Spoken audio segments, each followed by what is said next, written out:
오늘 하나님 말씀은 창세기 28장 16절로부터 22절에서 나오는 말씀입니다. 오늘 하나님 말씀은 주님의 시각으로 볼 때 다가오는 은혜라는 제목으로 전하도록 하겠습니다. 주님의 시각으로 볼 때 다가오는 은혜. 하나님 말씀 창세기 28장 16절로부터 22절 말씀. 야곱이 브엘세바에서 떠나 하란으로 향하여 가더니 한 곳에 이르러는 해가 진지라. 거기서 유숙하려고 그곳에 한 돌을 가져다가 베개로 삼고 거기 누워 자더니 꿈에 본즉 사닥다리가 땅 위에 서 있는데 그 꼭대기가 하늘에 닿았고 또 본즉 하나님의 사자들이 그 위에서 오르락 내리락하고 또 본즉 여호와께서 그 위에 서서 이르시되 나는 여호와니 너희 조부 아브라함의 하나님이요 이삭의 하나님이라. 네가 누워있는 땅을 내가 너와 네 자손에게 주리니 네 자손의 땅이 티끌같이 되어 네가 서쪽과 동쪽과 북쪽과 남쪽으로 퍼져나갈지며 땅의 모든 족속이 너와 네 자손으로 말미암아 복을 받으리라. 내가 너와 함께 있어 네가 어디로 가든지 너를 지키며 너를 이끌어 이 땅으로 돌아오게 할지라. 내가 네게 허락한 것을 다 이루기까지 너를 떠나지 아니하리라 하신지라. 야곱이 잠이 깨어 이르되 여호와께서 과연 여기 계시거늘 내가 알지 못하였도다. 이에 두려워하여 이르되 두렵도다. 이곳이요 이것은 다름 아닌 하나님의 집이요 이는 하늘의 문이로다 하고 야곱이 아침에 일찍이 일어나 베개로 삼았던 돌을 가져다가 기둥으로 세우고 그 위에 기름을 붓고 그곳 이름을 베델이라 하였더라. 이 성의 옛 이름은 루스더라. 야곱이 서원하여 이르되 하나님이 나와 함께 계셔서 내가 가는 이 길에서 나를 지키시고 먹을 떡과 입을 옷을 주시어 내가 평안히 아버지 집으로 돌아가게 하시오면 여호와께서 나의 하나님이 되실 것이요 내가 기둥으로 세운 이 돌이 하나님의 집이 될 것이요 하나님께서 내게 주신 모든 것에서 10분의 1을 내가 반드시 하나님께 드리겠나이다 하였더라. 아멘. 이 말씀을 위하여 잠시 기도하도록 하겠습니다. 주님, 이 말씀 통하여서 저희가 어떻게 저의 삶을 바라보고 어떠한 태도로 살아야 하는지 알려주시옵시고 그렇게 보고 살 때 주님의 은혜로서 다가와 주사 야곱에게 주셨던 그 은혜 저에게도 또한 허락하여 주시옵소서. 예수 그리스도를 받들어 기도드리옵나이다. 아멘. 우리는 어떤 관점으로 우리의 삶을 보느냐에 따라서 저의 인생이 참 많이 달라지는 것을 봅니다. 많은 사람들은 자신의 삶을 은유적으로 봅니다. 어떤 분은 인생은 그랬을 때 그분은 자기의 인생을 롤러코스터라고 표현을 해요. 인생이 올라가기도 하고 갑자기 팍 내려가기도 하고 그렇게 아주 험난한 삶이었던 거죠. 어떤 분은 인생은 카드 게임이야. 즉 뭐가 나올지 모른다는 거죠. 포커판처럼 뭐가 나올지 모르는 그러한 카드를 가지고 어떻게 보면은 이 자기의 삶을 거는 듯한 그러한 삶. 어떤 분은 인생은 여정이다. 그렇게 여정으로서 표현하시는 분도 계십니다. 제가 만난 어떤 미국 분은 심지어 자기 삶을 어떤 거에 비교하냐면 보석에 비교해요. 다이아몬드. 자기의 삶은 다이아몬드와 같다. 이렇게 잘 깎여진 그러한 면을 따라서 빛을 발하는 그러한 보석이다. 그리고 어떤 분은요, 심지어 자기의 인생을 문신에 비교하는 분도 계셨습니다. 자기 이 팔에다가 용을 크게 새겼어요. 왜 새겼냐 물어보니까 자기는 용이다. 자기는 용이라는 겁니다. 용이다. 어떤 분은 토끼. 그래서 새겼다. 그러면 어떤 관점으로 저희가 저희의 삶을 보느냐에 따라서 저의 삶이 진짜 달라집니다. 그래서 그분은 용을 새긴 분은 나는 용이다. 터프하게 보여야 되고 터프하게 살려고 합니다. 나는 토끼다. 그래서 나는 착하고 평화롭게 산다. 그런 여자분도 제가 본 적이 있습니다. 여러분, 하나님을 아는 저희는 그렇다면 어떤 관점으로 살아야 할까요? 하나님을 아는 저희는 완전히 다른 관점이 있습니다. 그것은 바로 주님의 하나님의 시각으로 보는 것입니다. 주님의 시각으로 우리의 삶, 우리의 관계, 나의 권리, 나의 꿈과 미래 이것들을 주님의 시각으로 볼 때 그때 저에게 임하는 게 있는데 바로 야곱에게 주신 하나님의 은혜가 임합니다. 이 은혜를 오늘 저희가 다 알아서 받기를 간절히 바랍니다. 여러분, 오늘 하나님 말씀은 사실 굉장히 이상한 구절입니다. 야곱이 베델에서 꿨던 꿈 모습이죠. 그리고 그것에 어떻게 반응하냐를 그린 모습입니다. 그럼 성경 본문의 상황은 야곱이 지금 광야에서 밤에 잠자는 모습입니다. 돌을 베고 자다가 하나님의 꿈을 꾸고 일어나서 그 자리에 돌무더기를 세우고 기름을 붓고 자신의 간구를 올려드리고 동시에 하나님께 약속, 성원이죠. 약속을 합니다. 여러분, 야곱은 광야에서 잠을 자고 있습니다. 광야에서는 사막에 가보시면요, 제가 이렇게 보면은 프로그램을 예전에 봤는데 광야 낮에는 아무것도 없어요. 죽음의 땅과 같습니다. 그런데 밤이 되니까 들쥐들이 이렇게 나오기 시작하고 뱀들이 나오고 그리고 그것을 잡아먹으려고 다른 맹수들이 나오고 그러한 모습을 봅니다. 여러분, 그 당시 팔레스타인, 그 당시는 사자들도 있었던 곳입니다. 광야에서는 밤에 짐승들이 활동하죠. 맹수도 따라서 밤에 사냥합니다. 여러분, 야곱은 혼자 있어요. 여러분, 맹수는요, 병들거나 약하거나 즉 무리에서 혼자 떨어진 것을 사냥합니다. 야곱은 혼자 있어요. 혼자 떨어져 있습니다. 어떻게 될지 모르는 무서운 상황이죠.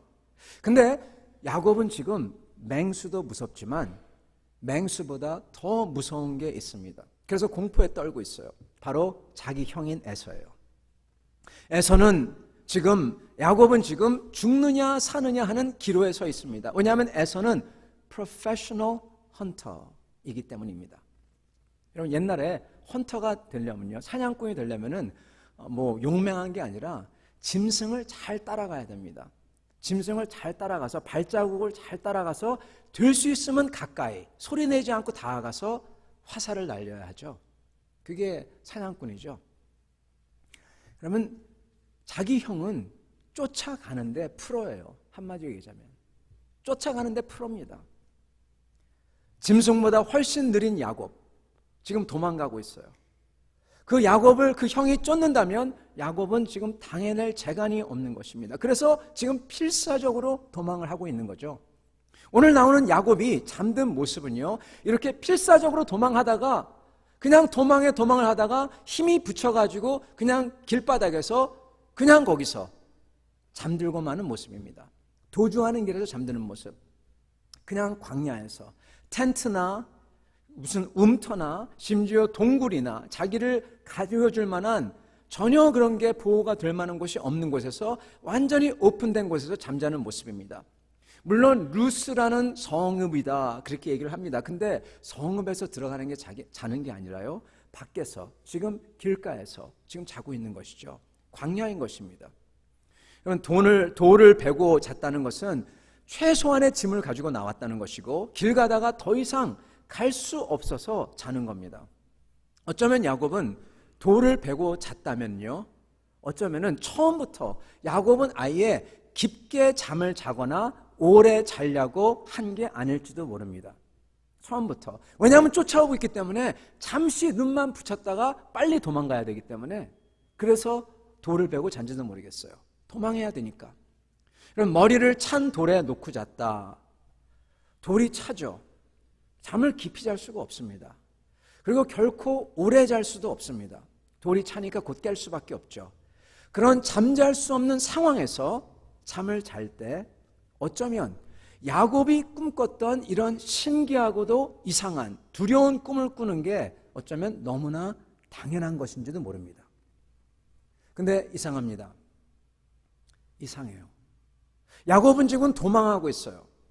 근데 꿈의 내용을 보면요, 하늘로 올라가는 사닥다리가 있고 천사가 오르락 내리락거리고 있고 하나님이 그 위에 계셔서 그의 목소리가 들리고 아브라함에게 약속한 지금 야곱이 누워있는 이 땅을 내게 주겠다, 너와 네 자손에게 주겠다 하시면서 복을 주겠다고 하시면서 지켜주시겠다고 다시 돌아오게 하시겠다고 말씀하십니다. 꿈의 내용이 에서에게서 내가 너를 보호해 주겠다 그러면 좋을 텐데 그런 건 없어요. 그렇지만 그래도 15절에 보면은 내용이 이렇습니다. 내가 너와 함께 있어. 내가 어디로 가든지 너를 지키며 너를 이끌어 이 땅으로 돌아오게 할지라. 하나님이 보호해 주시고 돌아오게 해주시겠다는 약속이죠. 야곱이 간절히 바라던 거죠. 필요했던 것이죠. 근데 이상한 것은 하나님께서 이 야곱이 예상치 못했던 뜬금없는 것 같은 땅 이야기를 하십니다. 야곱은 땅에 대해서 전혀 관심이 없잖아요. 13절, 내가 누워있는 땅을 내가 너와 네 자손에게 주리니 네 자손이 땅에 티끌같이 되어 네가 서쪽과 동쪽과 북쪽과 남쪽으로 퍼져나갈지며 땅의 모든 족속이 너와 네 자손으로 말미암아 복을 받으리라. 여러분, 여기서 이상한 게 몇 가지 있습니다. 먼저 이상한 것은 지금 살기 위해서 도망하는 사람에게 땅 이야기하세요. 하나님께서 복의 근원 이야기하십니다. 여러분, 지금 야곱은 왕중왕 되시는 하나님께서 자기 조부에게 하사한 은혜, 이거를 지금 손주가 지금 받는 광경입니다. 야곱은 그 자기 조부에게 내리셨던 은혜를 지금 받고 있어요. 근데 야곱은 사실 이거에 대해서 별 관심이 없습니다. 할아버지에게 약속한 것, 할아버지 하나님, 과연 내 하나님도 되나? 땅? 그게 무슨 필요가 있을까? 야곱은 그것까지는 지금 생각에 못 미칩니다. 그래서 야곱의 대답은요, 땅이나 복이나 후손이나 얘기 안 하고 다만 지금 자기가 에서에게 붙들리지 않고 맹수와 도적에게서 자신의 목숨을 건져서 하란에게 가서 다시 언젠가 집으로 귀향하는 것, 이걸 말하면서 하나님 이것만 해주시면은 내가 하나님께서 나의 하나님인 줄 알겠습니다. 그렇게 얘기를 합니다. 야곱은 어떻게 보면 하나님을 알아가고 있는 중이죠. 여러분, 이상한 건 이겁니다. 야곱이 깨서 일어나서 한 기도는 지금 도망하는 거, 다시 집에 돌아오는 거, 이거에 대해서요. 근데 하나님이 이 야곱에게, 도망하는 야곱에게 보여주신 꿈은 에서를 전혀 멘션도 하지 않으신다는 겁니다. 위로하시려면은 에서에게 지켜주겠다 해야 할 것인데 보여주는 것은 하늘로 닿는 사다리예요. 하나님 자신, 그리고 아브라함에게 주셨던 약속의 성취. 에서나 야곱이 지금 도망하는 것은 어디에도 없습니다. 더더욱이 이상한 것은 지금 하나님께서 꿈으로 약속을 받는 야곱, 이 야곱은요, 적어도 가족의 관점으로 볼 때, 엄마가 보든지 아빠가 보든지 형으로서 볼 때, 아니면 가족이라는 그 공동체로 봤을 때 이 야곱이 잘한 게 하나도 없다는 겁니다. 엄마가 봐도 야곱이 잘한 거 없고, 형이 봐도 잘한 거 하나도 없고, 가족으로 봐더라도 야곱이 잘한 게 하나도 없다는 겁니다. 엄마 리브가는 야곱을 편애했어요. 아빠인 이삭은 큰아들을 편애했습니다. 어쩌면 이삭과 리브가 사이에 부부 갈등이 자녀 간의 이러한 갈등으로, 대리 갈등으로 나타난지도 모르겠습니다. 리브가와 야곱은 결국은 속임수를 동원해서 지금 아버지와 에서의 복을 뺏는 거죠. 여러분, 그 당시 이 복은요, 아주 진지했습니다. serious했습니다. 한번 하나님 앞에서, 그리고 하나님의 이름으로 내린 복은요, 다시 거둘 수가 없었어요. 그래서 복을 뺏긴 에서가 그렇게 울면서 아버지에게, 아버지 나에게도 내릴 복이 없습니까? 그랬을 때 이삭이 하는 말이 복이 없다, 그렇게 얘기합니다. 다 가져갔다 그럽니다.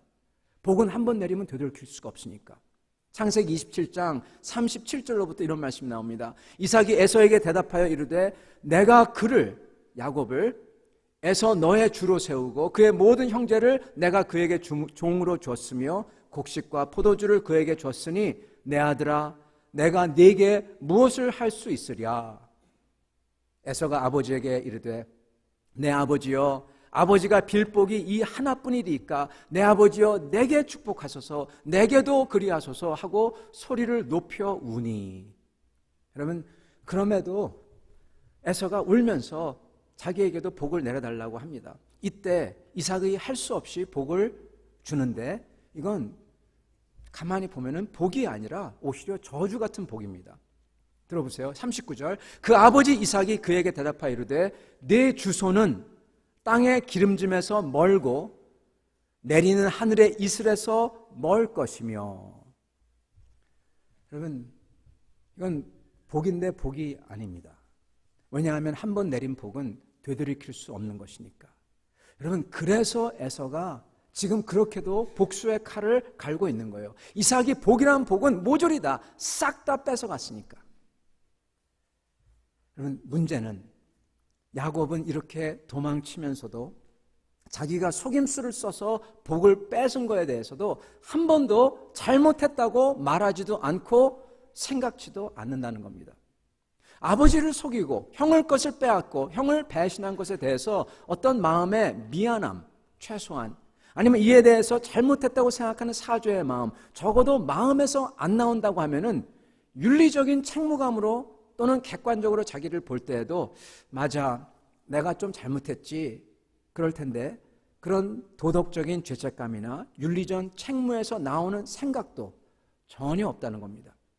야곱은 마치 보면요, 여기에 보면은 amoral 한 모습입니다. 여러분, 그 영어에 이런 말이 있습니다. amoral. moral하다, 도덕적이다.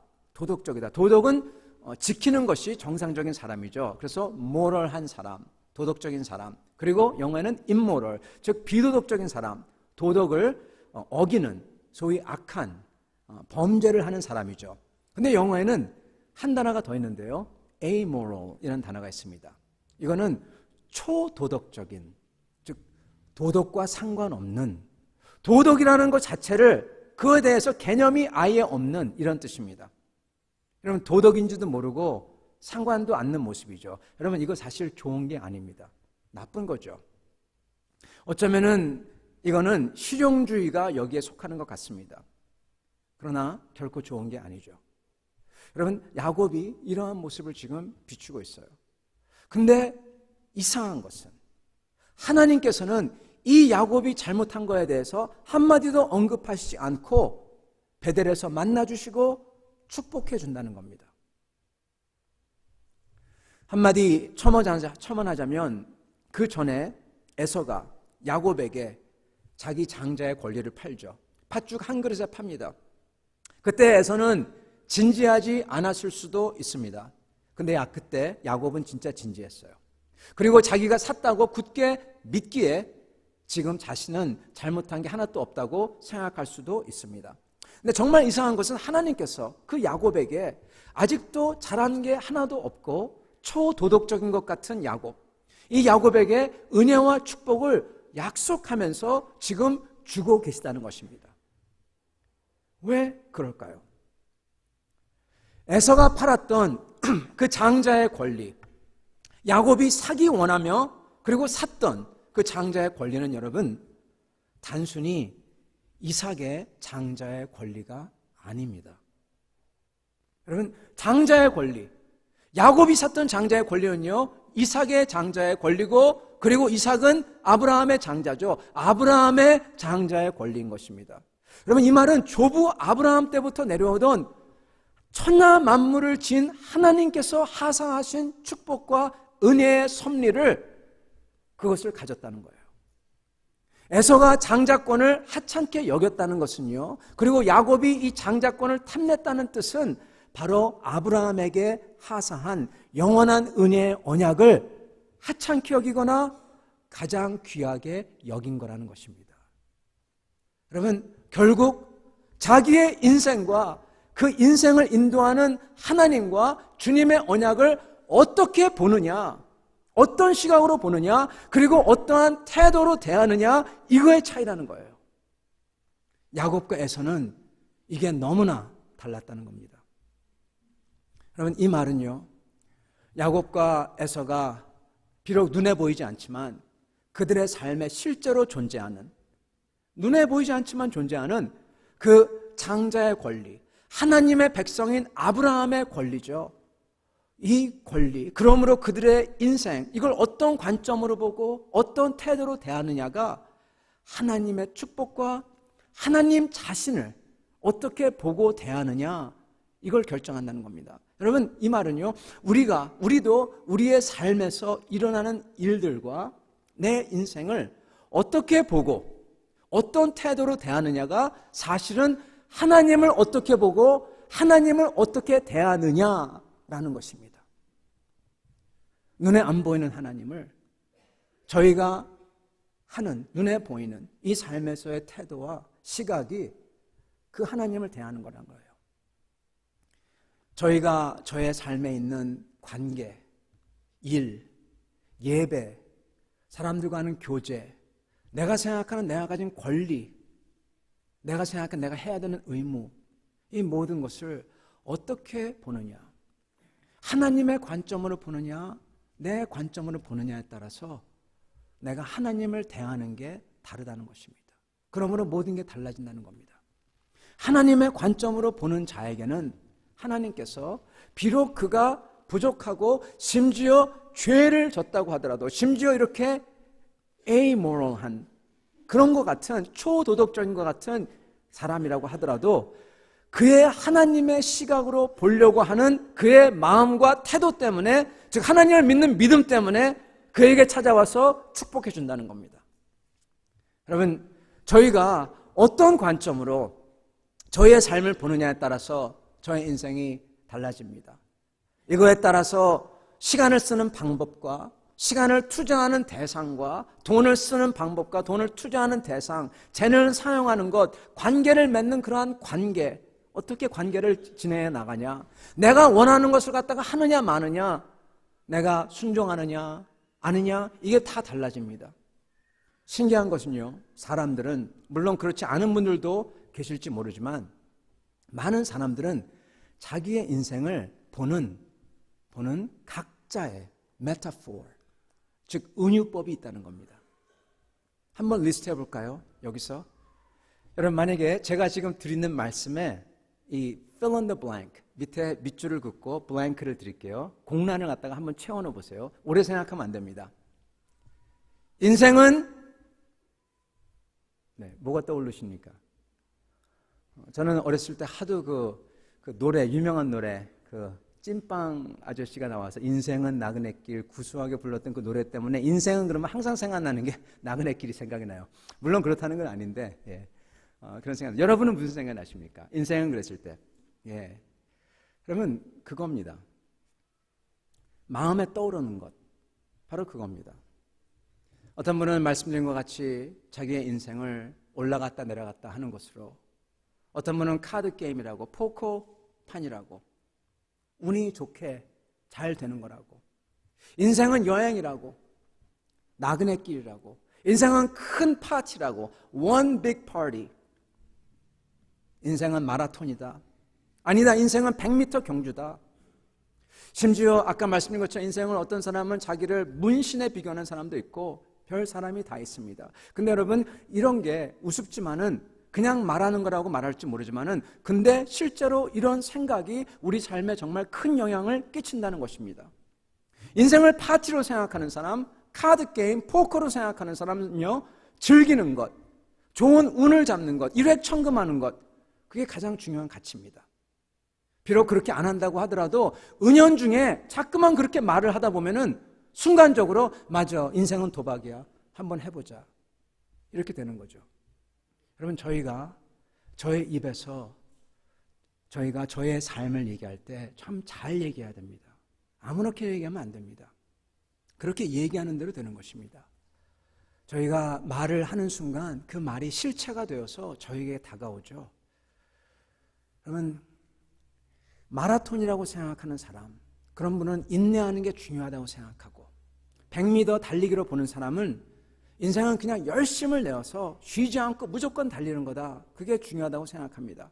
생각보다 이 메타포들이, 이 은유법들이 우리 삶에 큰 영향을 끼칩니다. 왜냐하면 우리가 우리의 삶을 어떻게 보는 그 시각을 결정하고, 그리고 그러므로 삶을 대하는 태도를 이 비유들이, 이 은유법이 결정하기 때문입니다. 여러분은 어떠한 메타포를, 어떠한 은유법을 가지고 계십니까? 로마서 12장 2절에 이런 말씀이 있어요. 너희는 이 세대를 본받지 말고 오직 마음을 새롭게 함으로 변화를 받아 하나님의 선하시고 기뻐하시고 온전하신 뜻이 무엇인지 분별하도록 하라. 여러분, 마음을 새롭게 하래요. 그래서 하나님의 뜻과 목적을 알라고 합니다. 여러분, 이 말씀은 무슨 말이냐? 내가 가진 시각을 바꿔서, 즉 나의 은유법, 나의 메타포를 바꿔서 삶을 대하는 태도를 바꿔라. 어느 식으로? 하나님 식으로. 이 뜻입니다. 그것부터 바꿔라는 뜻입니다. 그게 바뀌어야지 나머지가 다 따라온다는 거예요. 성도 여러분, 저희가 저희의 시각을 바꿔서 하나님의 시각으로 보고 그리고 그것을 하나님의 것으로 대할 때 저희의 시각과 태도가 변한다는 것입니다. 그게 달라지면 나머지 다 달라진다는 거예요. 그래서 그걸 바꾸라고 하는 것입니다. 로마서 12장 2절 말씀은. 물론 그 더 큰 뜻도 있지만 성도 여러분, 저희는 우리의 인생 메타포를 잘 붙잡아야 됩니다. 그게 우리의 시각과 태도를 결정해요. 이 시각과 태도를 잘 결정해야 됩니다. 에서와 야곱도 바로 여기서 결정이 나버린 겁니다. 여기서 결정이 났어요. 에서는 자기의 인생을 어쩌면 one big party로 도박으로 생각했을지도 모르겠어요. 그래서 그냥 즐기면서 이게 뭐가 중요하냐, 장자권이 뭐가 중요하냐, 아니면 어쩌면은 에서는 자기의 인생을 여행이나 마라톤, 100m 등등으로 생각했을지도 모릅니다. 그렇기 때문에 오랫동안 뛰는 마라톤이기 때문에 이것 양보도 하고 장자권 이거 지금 팥죽이 중요하니까 지금은 지금대로 먹고 장자권은 주고 또 나중에 찾으면 되지, 그렇게 생각했을지도 모르겠습니다. 에서가 자신의 인생을 도박으로 은유법으로 생각했을지 마라톤이나 100m 경주로 생각했을지 잘은 모르지만, 그렇지만 야곱은 완전히 다른 메타포를 가지고 있었습니다. 야곱의 메타포는요, 하나님의 은혜를 받은 인생입니다. 야곱에게 눈에 보이는 것은요, 하나님의 은혜를 받은 인생이냐 아니냐, 이 딱 두 개로만 보이는 거예요. 하나님의 은혜를 받은 인생, 아니면 하나님의 은혜를 못 받은 인생, 그걸로만 보이는 거예요. 그래서 야곱이 하려고 하는 것은 어떻게든 나는 하나님의 은혜를 붙잡아야만 되겠다, 이게 야곱의 태도인 것입니다. 그래서 야곱이 했던 그 모든 게, 형을 속이고 그 모든 게 다 여기를 따라가는 겁니다. 성도 여러분, 그의 태도는 이 은혜를 어떻게 해서든 붙들고자 하는 것이었어요. 성경에서 하나님은 우리의 삶에 대해서 여러 가지 메타포를 주십니다. 경중하는 삶의 비유, 씨 뿌리는 농부의 삶의 비유, 여행자의 비유, 이방인의 비유 등등. 그러나 그 메타포들 가운데서 나오는 핵심 내용이 있는데, 그게 바로 야곱의 삶에 나오는 겁니다. 바로 하나님을 믿고 가는 시각과 태도, 이 믿음이 자라기 위해서 하나님은 거기다가 물을 주시기도 하시고 어떤 때는 테스트를, 어려움을 주시기도 한다는 겁니다. 이걸 믿음을 키우기 위해서, 그러기 위해서 시험의 연속, 그걸 허락하신다는 겁니다. 하나님이 허락하시는 이 에서에게서 쫓겨가는 환난, 그리고 타국 하란에서 떠도는 삶, 이거는 과연 하나님께서 이 야곱이 자기에게 하나님께 충성할 것인가 테스트하는 거고, 그리고 그가 하나님을 믿고 의지하고 사는 삶이, 그 믿음이 커지도록 그걸 위해서 허락하는 삶이라는 겁니다. 즉 하나님을 믿고 사는 시각과 태도, 이게 커지도록 이거를 테스트하고 이걸 위해서 더 물을 주시고 한다는 것입니다. 그러면 저희는 야곱과 같은 시각을 가져야 될 줄 믿습니다. 하나님의 은혜를 받은 인생, 이걸로 내 인생을 보며 내 삶을 보며 이것을 삼아야 됩니다. 그리고 야곱과 같은 태도를 가져야 될 줄 믿습니다. 어떻게든 이 은혜를 붙잡으려고 압니다. 물론 은혜는 하나님이 결정해서 주시는 겁니다. 하나님의 은혜죠. 그렇기 때문에 우리가 잘해서 받는 것도 아니라 하나님이 선택해서 하나님이 받을지 못할 자에게, 심지어는 그런 사람에게도 주는 게 은혜입니다. 그러나 그것을 사모하고 바라고 그것을 쫓아가려고, 그 시각으로만 보려고, 경주니 인생은 여행이니 도박이니 이게 다 아니라 옆으로 다 치우고 주님의 은혜를 받았냐 못 받았냐, 이걸 보면서 어떻게든 주님의 은혜를 붙잡으려고 온 힘을 다해서 쫓아가는 삶, 하나님께서 기쁘게 본다는 겁니다. 여러분, 이 태도, 이때 그런 사람이 암만 모자르다고 하더라도, 심지어 야곱같이 amoral, 정말 도덕적으로 지탄을 받아야 될 사람이라고 하더라도 여러분, 하나님께서 그에게 은혜를 주신다는 겁니다. 하나님께서 은혜를 붙잡으려고 하는 태도와 시각을 가진 사람에게 야곱처럼 그의 삶을 은혜로 바꿔주실 줄 믿습니다. 비록 그 당시는 괴롭고 힘들더라도.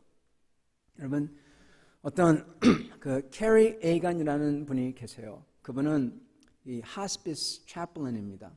하스피스는 여러분 아시지만은 병원에서 치료를 하다가 더 이상 치료할 수 없어서 포기하신 분들이 가서 삶의 마지막을 마치는 곳이 하스피스입니다. 그 하스피스에서 채플린을 하시는 분이 캐리 에이간이라는 분이 계세요. 이분은 이제 크리스찬이죠, 당연히. 이분의 삶에 이분이 책을 썼는데 책이 굉장히 흥미롭습니다. 제목이. 이분은 그렇게 죽는 분들을 많이 겪으시는데 그 책의 타이틀이 뭐냐면은 On Living, 사는 거에 대해서예요. 여러분 신기하죠? 죽는 거에 대해서 쓸 줄 알았는데 사는 거에 대해서 책을 쓰셨어요. 그래서 그분이 쓰신 책에 제 눈을 번쩍 뜨게 했던 건 뭐냐면 이렇게 썼습니다. 많은 분들은 돌아가시는 분들이 굉장히 고통스럽고 괴롭고 우울하고 절망할 줄 생각한다. 근데 보니까 그게 아니더라. 그게 아니라 죽으시는 분들은 우리가 아직 경험 못한 것을, 새로운 것을 경험하는 삶을 살고 있는 거다. 그렇게 표현을 하시더라고요. 그걸 보면서 와, 참 이분 대단하시다. 그런 생각이 들었습니다. 새로운 것을 경험한다. 아직도 살고 있다. 그러면서 그분이 고백을 하는데 쭉 말씀하시는데 채플린으로서 카운슬링을 많이 하시면서 그분 죽어가시는 분들을 도와드리고 그랬을 것 같은데 이분이 가졌던 비밀이 하나 있었어요. 아무에게도 알리지 않았던 비밀. 다름이 아니라 이분 인생의 메타포는 나는 저주받은 인생이야. 왜 나만? Why me? 왜 나만 그래? 그게 이분의 인생의 메타포였답니다. 왜냐하면 이분이 이 산후, 여러분 그 산후에 찾아오는 그 디프레션 있죠. 한국에서 산후 때문에, 산후 후에 찾아오는 디프레션 때문에 이 어머니들이 자살을 하고 그런 게 신문에 종종 납니다. 이 postpartum blues라고 하죠. 이거를 굉장히 심하게 겪었어요. 사실은 그 전부터 우울증 비슷한 게 있었는데 이걸 이렇게 산 후에 완전히 큰 우울증이 와서 자기는 정말 이상한 사람이다. 나는 저주받은 인생이다. 왜 나만 이렇게 하나?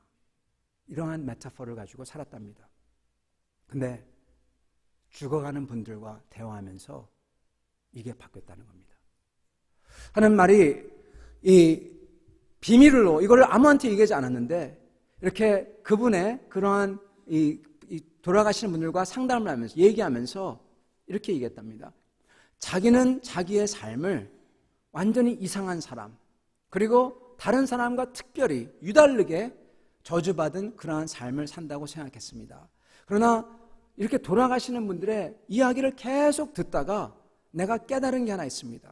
다름이 아니라 나는 그분들과 별 다를 바가 없다는 것입니다. 물론 나의 경험이 나에게만 있는 독특한 경험이지만 그렇지만 고통은 마찬가지였다는 것입니다. 나는 혼자서 저주받은 삶이 아니라 모든 다른 사람들과 함께 고통을 겪는, 그것을 이겨내는 삶이었습니다. 이게 내 삶을 치유했습니다. 그렇게 이야기를 합니다. 여러분, 아이러니하죠? 돌아가시는 분들을 통해서 생명을 얻었어요, 이분이. 이런 아이러니가 없습니다. 여러분, 이상합니다. 하나님께서 잘못된 것 같은 야곱을 축복하는 모습, 이 이유를 이제 알 수가 있어요. 왜냐하면 하나님에게는 저희의 관점과 태도가 제일 중요하기에, 저희의 그 관점과 태도가 주님 안에서 바뀔 때, 저의 삶을 바라보면서 그 메타포가 바뀔 때, 그러면서 감사를 드릴 수가 있을 때 모든 게 바뀌는 것입니다. 하나님께서는 잘못된 것 같은 야곱을 축복합니다. 왜냐하면 그의 메타포가 맞기 때문에 하나님을 대하는 관점과 하나님을 대하는 태도가 있기 때문에 그 안에서 비로소 옳고 그름이 제대로 되는 거죠. 성도 여러분, 이 말은 하나님께서 저희가 옳은 거를 하고 변화하고 뭐 이런 게 좋습니다. 적어도 변화한 것처럼 보이죠. 올바른 행동을 하고 도덕적이고 이성적이고 흠잡을 데 없는 행동과 삶을 살고 이런 것도 좋지만 이건 사실 겉이지 속이 아니라는 겁니다.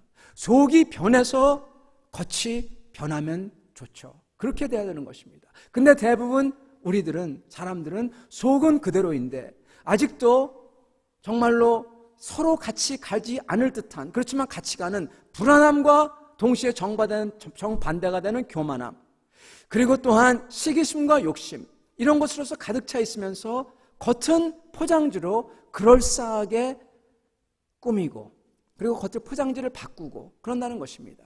근데 하나님은 포장지를 안 보고 속을 보시고 축복한다는 겁니다. 그리고 야곱은 겉의 포장지가 다 뜯겨나간 상태예요.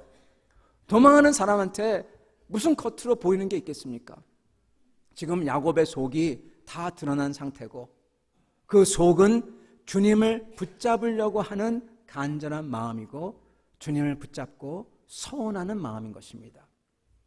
성도 여러분, 하나님의 은혜는 우리의 행동이 좋아서 내가 변화해서 주는 게 아니라 단지 하나님을 믿고 주님께 돌이키려고만 하더라도 준다는 것이에요. 이게 바로 야곱의 케이스입니다.